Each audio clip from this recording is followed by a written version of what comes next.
Los siguientes métodos de integración que vamos a estudiar son la regla del trapecio y la regla del trapecio compuesta. Este es un método de integración numérica que aproxima la integral de una función en un intervalo dado como el área bajo el gráfico de la función, en este caso utilizando trapecios para aproximar el área bajo la curva. La regla anterior, en la regla del rectángulo o la integración de Riemann, utilizábamos rectángulos, pero en este caso vamos a utilizar trapecios. Y básicamente el área de un trapecio es la multiplicación de ambas alturas, divididas entre 2. Entonces, básicamente tenemos la fórmula b menos a sobre 2 multiplicado por la suma de ambas longitudes.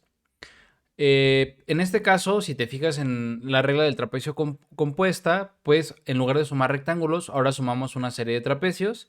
Y en el otro caso, en la regla del trapecio simple, pues tratamos de aproximar toda la función solamente a un trapecio. Entonces, en este caso, en la compuesta, vamos a hacer algunas cosillas que nos van a simplificar cálculos. Vamos a hacer primero la regla del trapecio simple.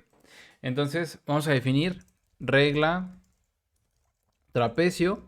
Y la regla del trapecio va a recibir de igual forma la función que vas a evaluar, los intervalos a y b, y pues vas a introducir la fórmula, ¿no? En este caso, esa división entre 2 puede estar dada entre el b menos a o en las funciones. Como sea que lo escribas, te va a dar el mismo resultado. Igualmente, vamos a definir nuestra función lambda, f, lambda x en x. Vamos a utilizar funciones simples. Y vamos a definir otra vez a igual a 0, b igual a 3. Esto para corroborar que todos los métodos nos den el mismo resultado. Entonces, el área bajo la curva es, utilizando la regla del trapecio, tenemos que es 4.5. Como puedes ver, la regla del trapecio normal pues es también una buena aproximación.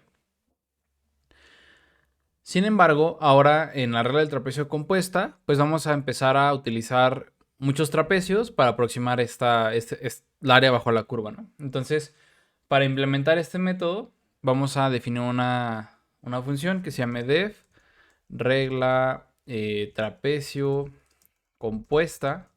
En este caso va a recibir f, el intervalo a, el intervalo b y el número de trapecios que queremos utilizar para hacer nuestra aproximación. Al igual que en el método anterior, pues se hacen más o menos las cuentas parecidas, lo único que cambia es el final. Si te fijas, el final nos dice que es h sobre 2 multiplicado por f de a más f de b entre 2. Bueno, aquí no, esta fórmula está mal. Déjenme la escribo bien. Copilot me la recomendó mal. Aquí la fórmula sería h medios, o a lo mejor estaba bien, pero era una forma equivalente de escribirlo. Pero esta que me recomienda está bien. Esta es la que preparé para el video. Digamos que este h2 está aquí, ¿no? Y ahora tenemos que analizar qué es lo que pasa al momento de multiplicar las alturas entre sí. Vamos a tener nuestra función, cualquier función que tengamos. Vamos a tomar como ejemplo esta imagen. Imagina que no son rectángulos, sino trapecios. Pues la fórmula del trapecio es la altura 1 por la altura 2 dividido entre 2, ¿no? Entonces, en el primer caso, solamente vamos a tener una altura que no se va a repetir porque corresponde al primer trapecio. Y en el último igual.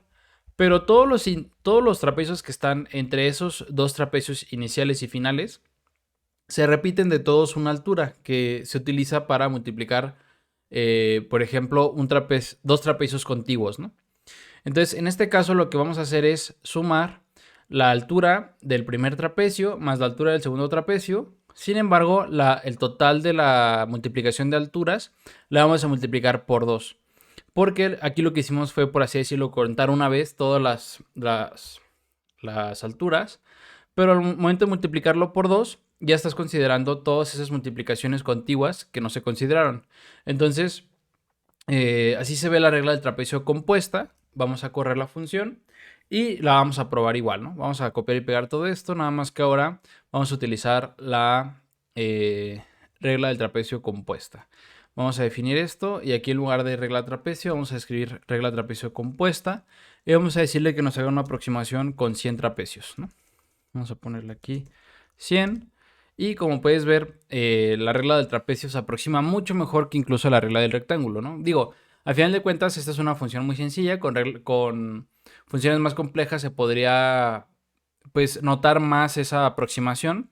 Pero si recuerdas, en la regla del rectángulo o en la integral de Riemann nos daba 4.9995 y con 100.000, con 10.000 rectángulos. Vamos a tomar, por ejemplo, 100 rectángulos y fíjate que aproxima 4.454999 periódico. Y sin embargo, con la misma cantidad, en lugar de utilizar rectángulos, sino utilizando trapecios, pues nos da 4.499999. Si lo redondeamos, ya nos da el resultado de 4.5, que es el área bajo la curva para este problema en específico. Entonces, como puedes ver, la regla del trapecio, utilizando la misma cantidad de rectángulos o de trapecios, la misma unidad que un método y otro, pero en lugar de utilizar rectángulos utilizando trapecios, da mejores aproximaciones.